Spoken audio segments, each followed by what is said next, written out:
नमस्कार दोस्तों मैं CA Prabhakar Gupta KJ classes की यूट्यूब चैनल में एक बार फिर हम आपके सामने और आज हमारे साथ फिर से हैं कपिल जैन जी।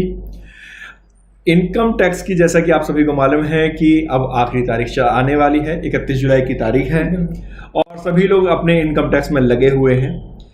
अब एक क्वेश्चन ये आता है कि साहब जब हम रिटर्न फाइल करने जाते हैं तो अक्सर हमें ये दिखाई देता है कि टैक्स बहुत ज़्यादा बन रहा है, टैक्स को कैसे बचाया जाए। तो हमारी एक नॉर्मली कोशिश ये होती है कि भाई कुछ इस प्रकार से टैक्स प्लानिंग की जाए जिससे कि हमारा टैक्स भी बच जाए और वो लीगली वैलिड भी हो। क्योंकि दोस्तों यहाँ पर आपको एक बात ध्यान रखनी होगी कि टैक्स हम लोग कई बार कहते हैं, हमारे पास भी क्लाइंट के भी फोन आते हैं कि सर मुझे टैक्स बचाना है, मुझे टैक्स नहीं देना है, तो वो उसके बारे में गलत इंफॉर्मेशन देने के लिए तैयार हो जाते हैं। तो दोस्तों टैक्स बचाना गुनाह नहीं है यदि आप उसे एज पर लॉ करते हैं तो, और यदि आप एज पर लॉ नहीं चलेंगे तो फिर वो आपको लिए बहुत ज्यादा हानिकारक हो सकता है। क्योंकि अब हर चीज ऑनलाइन हो चुकी है, सारी इंफॉर्मेशन अब इनकम टैक्स डिपार्टमेंट के पास होती है। तो आज हम कपिल जैन जी से समझना चाहेंगे कि भाई आखिर हम टैक्स को कैसे बचा सकते हैं अगर मेरा टैक्स बहुत ज्यादा आ रहा है। उससे पहले मैं आपको एक बात और बताना चाहूंगा कि कमिंग संडे को इनकम टैक्स के ऊपर कपिल जी एक वेबिनार कर रहे हैं। ये सेमिनार जो है वो 11 बजे से 2 बजे तक है, संडे को छुट्टी का दिन है। आप लोग इसको जरूर देखिएगा क्योंकि इसके अंदर हम लोग जो बात करने जा रहे हैं वो हमें आईटीआर कैसे फाइल करनी है, आईटीआर यू के बारे में, और सिर्फ इसमें कपिल जी ही नहीं है, नए टीडीएस के बारे में 194R है, 194S, 194Q के बारे में। और कपिल जी के अलावा यहाँ पर 4 और स्पीकर्स भी हैं, पारस अग्रवाल, प्रवीण बंसल, अमित गोयल और मोहित जी यहाँ पर आएंगे और आपको सभी के बारे में, इनकम टैक्स के बारे में सारी जानकारी देंगे। तो चलिए, आपको ध्यान रखना है कि 17 जुलाई को आपको 11 बजे ज्वाइन करना है और इसमें आपको नंबर्स जो दिए हुए हैं आप इन नंबर्स पे कॉल करके भी आप अपना लॉगिन का लिंक ले सकते हैं।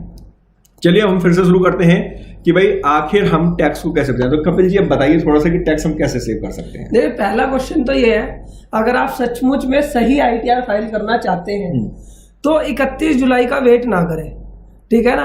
आप अपनी आईटीआर, अगर आपकी सारी तैयारी पूरी है तो अभी से फाइल करना शुरू कर दें। चाहे 15 जुलाई है, चाहे 16, चाहे 17, जब भी आपको समय मिले आप अपनी आईटीआर फाइल करना शुरू कर दें जी। आपने ये वाला तो बड़ा आसान क्वेश्चन पूछा। आजकल मेरे पास जो लोग बाग क्वेश्चन पूछ रहे हैं वो ये कह रहे हैं कि 31 जुलाई की डेट बढ़ेगी या नहीं बढ़ेगी। सर वो मैंने क्वेश्चन जानबूझ के नहीं पूछा क्योंकि ये क्वेश्चन सब पूछ रहे हैं और सभी उम्मीद करते हैं कि डेट बढ़ेगी, लेकिन हम नहीं चाहते कि आप डेट बढ़ने का, जैसे आपने भी शुरुआत की कि भाई डेट नहीं, उससे पहले हमें कंप्लीट कर देना चाहिए, तो हमें डेट बढ़ने का इंतजार करना नहीं चाहिए। और यहाँ पे मैं एक बात और जोड़ देता हूँ कि रिसेंट में ही गवर्नमेंट ने जो अपने नया पोर्टल स्टार्ट किया है जी, आपने भी रिटर्न फाइल किया है, आपका भी अपना खुद का एक्सपीरियंस है, मेरा भी अपना एक्सपीरियंस है कि अब अगर आपका रिफंड की आप आईटीआर फाइल करते हैं विद इन 24 आवर्स आपको रिफंड मिल रहा है। तो यानी जिसको अपनी रिटर्न फाइल करनी है रिफंड की, यानी रिफंड क्लेम करना है अपनी आईटीआर में, तो भाई साहब मैं तो कहता हूं कि आज ही रिटर्न फाइल कर दो, कल अपने अकाउंट में पैसे ले लो। बिल्कुल। तो यहाँ पर इस चीज को समझना, जैसा कि भैया ने बताया कि आज ही आईटीआर फाइल करो और आज ही अपने अकाउंट में रिफंड क्लेम कर लो, तो इस चीज को हमारे को समझना है कि जब हम आईटीआर फाइल कर रहे हैं तो पहले ना जितनी डिटेल हम दे सकते हैं उतनी डिटेल हम यूजर्स को दे दें। बिल्कुल ठीक है। या जो हमारे प्रोफेशनल है जिनसे हम आईटीआर भरवा रहे हैं, जो हमारे क्लाइंट है जिनके हम आईटीआर भर रहे हैं, ज्यादा से ज्यादा डिटेल ले लें। कैसी डिटेल आप ले लें? आप पहले उनका बैंक अकाउंट जरूर लें, ठीक है। कई लोग क्या करते हैं कि भैया बैंक अकाउंट लेते ही नहीं, फॉर्म 16 लिया, हाँ, उसके बेसिस पर रिटर्न फाइल कर दी, या अंदाजे से 3 लाख, 4 लाख, 5 लाख की इनकम डाली, वो रिटर्न फाइल कर दी। क्लाइंट से ये पूछा ही नहीं कि भाई तुम LIC प्रीमियम कितना देते हो। बिल्कुल। अगर उसने LIC की स्लिप दी तो बेटर है, अगर नहीं दी तो छोड़ दिया। ऐसा नहीं है, आप LIC का सर्टिफिकेट निकलवा सकते हैं कि भाई आपने LIC का कितना प्रीमियम दिया ये बता दो। बहुत सारे लोग चिल्ड्रन की ट्यूशन फीस देते हैं, अब वो स्कूल से फीस लेके आ जाते हैं, पता ही नहीं चलता फीस रिसिप्ट क्या है। कई लोगों की स्कूल फीस बैंक से जा रही है, उनके बारे में ठीक है। तो भाई अगर आपकी स्कूल की फीस, आप अपने क्लाइंट से कम साल में उसे एक बार बुला लो, हाँ, अपने ऑफिस में बुला लो। चलो कोरोना चल रहा है, उससे फोन पे बात कर लो कि भाई तेरे कितने बच्चे हैं, स्कूल की फीस है या नहीं है। उससे पूछ लो भाई जिस घर में तुम रहते हो उस पर होम लोन तो नहीं चल रहा, क्योंकि ये सारी बातें क्लाइंट को नहीं पता। तो आप अपने क्लाइंट से एक चेकलिस्ट बनवा लो, आप एक मेल ड्राफ्ट करा लो कि भाई जिसमें आप उनसे पूछ लो कि भाई आपका कोई होम लोन तो नहीं है, कोई बच्चों की स्कूल फीस तो नहीं है, कोई LIC प्रीमियम तो नहीं है। जिसके घर में बेटी है उससे पूछ लो कि भाई अगर बच्चे हैं तो बेटी भी है क्या, वो कहता हाँ। क्या भैया सुकन्या समृद्धि योजना है क्या, अगर वो कहता है हाँ तो भाई उसकी डिटेल दे दो, हम उसकी डिडक्शन ले लेंगे। तो इस तरीके से जैसे कि 80C में डिडक्शंस मिलती है तो बहुत सारे क्लाइंटों की डिडक्शन होती है लेकिन हम उसे क्लेम नहीं करते। अब इसमें रीजन क्या होता है भैया क्लेम ना करने का, कि लेट सपोज मेरे क्लाइंट की इनकम है 4 लाख रुपए, अब मान लो मेरे को 80C क्लेम करनी है तो मैं कहता हूँ 4 लाख पर तो वैसे ही टैक्स नहीं लगता, तो भाई 80C क्लेम करके क्या करूंगा, और मान लो उसकी 1.5 लाख की 80C है, ठीक है ना। तो कई लोग ऐसे डिडक्शन क्लेम नहीं करते, लेकिन मेरा मानना ये है कि भाई आपको अपनी एक्चुअल रिटर्न भरनी चाहिए। मान लो उसकी 4 लाख की इनकम है, 1.5 लाख की 80C करी और आपने 2.5 लाख की इनकम डाल दी। अब हो सकता है इन फ्यूचर उसकी 1 लाख रुपए की कोई और इनकम आ जाए या 2 लाख रुपए की कोई और इनकम आ जाए। असेसिंग ऑफिसर कहते कि भाई तुमने 2 लाख रुपए की इनकम को अपनी ITR में नहीं लिया, ठीक है। अब आप कहोगे ठीक है भैया तो 2 लाख की और ऐड कर दो, तो पहले जब तुमने डिडक्शन नहीं दिखाई तो 4 लाख से इनकम कितनी हो गई, 6 लाख होगी, उस पर टैक्स आ जाएगा। लेकिन अगर तुम यहाँ पर डिडक्शन दिखा के इनकम दिखाते तो 2.5 लाख में अगर वो 2 लाख ऐड भी कर देगा तो भी 4.5 लाख भी टैक्स हमारा नहीं लगेगा। तो पहली चीज तो आपको ये समझना है कि आपको डिडक्शन प्रॉपर क्लेम करनी है जो आपकी है, बिल्कुल ठीक है। कई लोग कहते हैं कि भाई हम ITR फाइल करके क्या करें, तो आजकल ना व्हाट्सएप पे बहुत सारे फायदे चल रहे हैं और वो सचमुच में फायदे हैं, तो आप अपनी ITR को टाइम से भर के उन फायदों को ले। अब कई लोग कहते हैं नहीं भरता मैं ITR, क्या करोगे, तो यहाँ पर इस बात को समझना, एक एक प्रोफेशनल्स के पास मेरे हिसाब से भैया 100 ITR है, बिल्कुल किसी पे 200 होंगे। आप कमेंट बॉक्स में लिखकर बताना आप पर कितनी है। तो जितनी लोगों पे ITR होती है, तो कई बार असेसी ये सोचता है, अल्टीमेट यूजर ये सोचता है कि प्रोफेशनल मुझे फोन करेगा, 4 बार फोन करेगा, 4 बार मेरी रिक्वेस्ट करेगा तब मैं ITR भरूंगा। मतलब ऐसे बन के बैठा हुआ है कि भाई प्रोफेशनल जब बुलाएगा तब जाऊंगा। अरे भाई उसके पास 100 ITR है, 100 ITR है। दूसरी चीज यहाँ पर मैं एक बात और जोड़ना चाहूंगा कि भाई ITR आपकी है, नहीं भरोगे तो अल्टीमेटली नुकसान आपको होना है, प्रोफेशनल को फर्क नहीं पड़ेगा। अगर मैं आपको कपिल जी बताऊं तो हमारे यहाँ से जो कॉल्स जाती हैं वो सिर्फ 10 जुलाई तक जाती हैं, 10 जुलाई के बाद हम लोग किसी को कॉल नहीं करते, क्योंकि जिसे नहीं करना है तो मत करे। हम तो कहते हैं अच्छा है, तुम्हारे पास पेनल्टी लगेगी, अच्छी बात है, अगली बार अकल ठिकाने आ जाएगी। अब अगर हम पेनल्टी की बात कर ले तो क्लाइंट्स को ना इस तरह का फ्लायर्स बना के दे दो, जैसे हमने तुम्हारे को 80C का फ्लायर्स बना के दिया, वो पूछता है क्या क्या डॉक्यूमेंट लेकर आऊं, तो ये वाला मैं यहीं पे रोकूंगा। ये जो डिजाइन आपने कर रखी है, बड़ी प्यारी प्यारी डिजाइन आपने की हुई है, ये क्या है? ये मैं ये डिजाइन खुद नहीं करता हूँ, पहली बात मैं बता दूं। मेरे को तो जब मैं पढ़ाई करता था मेरे को तो सीधा झंडा बनाना भी नहीं आता था ड्राइंग में, ठीक है, कि झंडा कैसे बनता है, भारत का नेशनल फ्लैग, ये भी ऐप बनाया आपने, झंडा नहीं बनाया? हाँ, ये भी मैंने ऐसे ऐप बनाया। तो ड्राइंग मुझे नहीं आती, लेकिन मैंने क्या करा हुआ है, हमारी टीम ने ये फ्लायर की सर्विस दी हुई है। अगर कोई हमसे पूछता है कि अगर हमने ITR फाइल नहीं करी तो क्या होगा, हम उसे ये वाला फ्लायर दे देते हैं और अपने स्टेटस पे भी लगा लेते हैं, अपने सोशल मीडिया पे भी लगा लेते हैं और उसे बता देते हैं कि भाई अगर 31 जुलाई तक करेगा तो नील, इसके बाद करेगा तो 1000, उसके बाद करेगा 5000।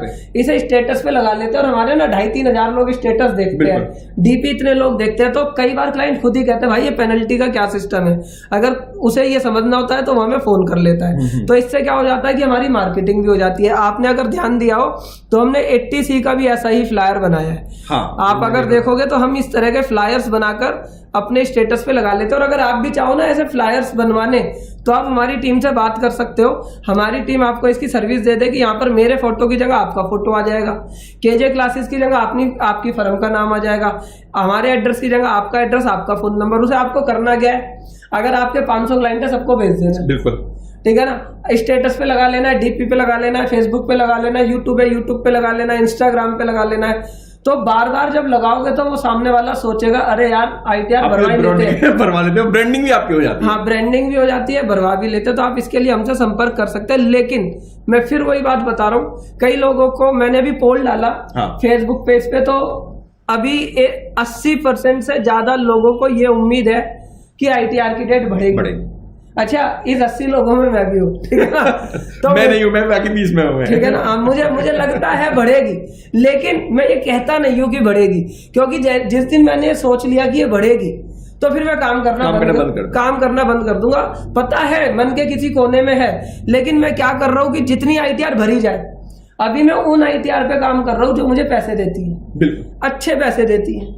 या मान लो मेरे घर वालों की ITR है, तो मैं कह रहा हूँ पहले सारी हाँ नहीं, घर वाले पैसे नहीं देते तो बदले में बहुत कुछ चीजें मिल जाती है, तो पहले हम उनकी ITR पे काम कर रहे हैं। तो आप भी क्या करो, अपनी जितनी ITR से पैसे आ सकते हैं, जिनकी रिफंड्स की ITR है, उनको अपने टाइम से फाइल कर लो। हम तो 31 तारीख के आसपास उन्हें फोन करते हैं कि पैसे आ भी सकते हैं, नहीं भी आ सकते, तो खाली बैठे अगर ITR आ गई तो ठीक है, नहीं तो कोई बात नहीं। लेकिन पहली जो अपनी ITR है वो हम अभी टाइम से फाइल कर लेते हैं। जी भैया, इसमें और कुछ नहीं। कपिल जी, एक चीज और मैं पूछना चाहूंगा कि जैसे मैं LIC प्रीमियम पे मेरा एक छोटा सा क्वेश्चन आ रहा है कि कई बार हमसे कहते हैं सर हमने LIC प्रीमियम पे किया है, या हमने पे नहीं किया, हम वैसे ही बोगस 1.5 लाख रुपए की फिगर्स दिखा दें क्या डिडक्शंस में, क्या वो ठीक है? अब आप समझो, ठीक है ना, हिंदुस्तान के पीछे रहने का कारण सबसे बड़ा है भ्रष्टाचार, ठीक है ना। आप 1.5 लाख की ATC दिखा दो, तुम्हारे से कोई पेपर चेक नहीं मांगता, बिल्कुल। लेकिन कल को अगर आप लोन लेने चले गए, कल को आपको डिपार्टमेंट ने बुला लिया कि लेके आओ 1.5 लाख की ATC की डिडक्शन, तो तब आप क्या करोगे? तब अननेसेसरी आपको पेनल्टी लग जाएगी।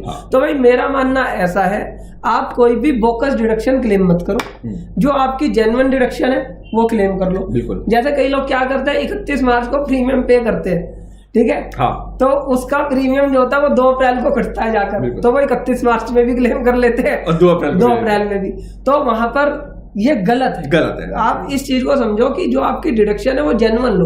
और मेरा मानना ये है कि अगर आप किसी प्रोफेशनल से रिटर्न भरवाते हैं जिसे अच्छी नॉलेज है, चाहे वो अकाउंटेंट है, चाहे वो एडवोकेट्स है, चाहे वो चार्टर्ड अकाउंटेंट है, तो वो आपको ना बहुत ज्यादा टैक्स प्लानिंग बता देता है। बिल्कुल सही बात। वो मतलब कि सारी चीजों को डिटेल तो ज्यादा मांगेगा, लेकिन वो बता देगा कि आपका टैक्स बचा देगा, और वो सही तरीके से बचाएगा, सही तरीके से, ताकि फ्यूचर में आपको दिक्कत ना आए। बिल्कुल दिक्कत ना आए। तो दोस्तों, तो आपको ये ध्यान रखना है कि अगर आपने कोई भी इन्वेस्टमेंट्स की हुई हैं, जिसके बारे में अभी कपिल जी ने बताया, ऐसी अगर कोई भी इन्वेस्टमेंट है तो आप उनका डिडक्शंस क्लेम कर सकते हैं, हाउसिंग लोन का या इंश्योरेंस का, ये सब भी आप कर सकते हैं, लेकिन जो जेन्युइन है आप उसी का ही क्लेम करें। और दूसरा, इसके बारे में डिटेल में 3 घंटे की वेबिनार है, आप उसको ज्वाइन कीजिए, उसमें आपके सारे क्वेश्चंस के जवाब मिलेंगे। और अगर आपका भी कोई क्वेश्चन है तो आप वहां पर सीधे क्वेश्चन पूछ सकते हैं, और वहीं पर जो हमारे एक्सपर्ट्स हैं, 5 एक्सपर्ट्स उस मीटिंग में होंगे, उस डिस्कशन में होंगे, वो सभी आपके सारे सवालों का जवाब देंगे। तो इस वेबिनार को ज्वाइन करना बिल्कुल मत भूलिएगा।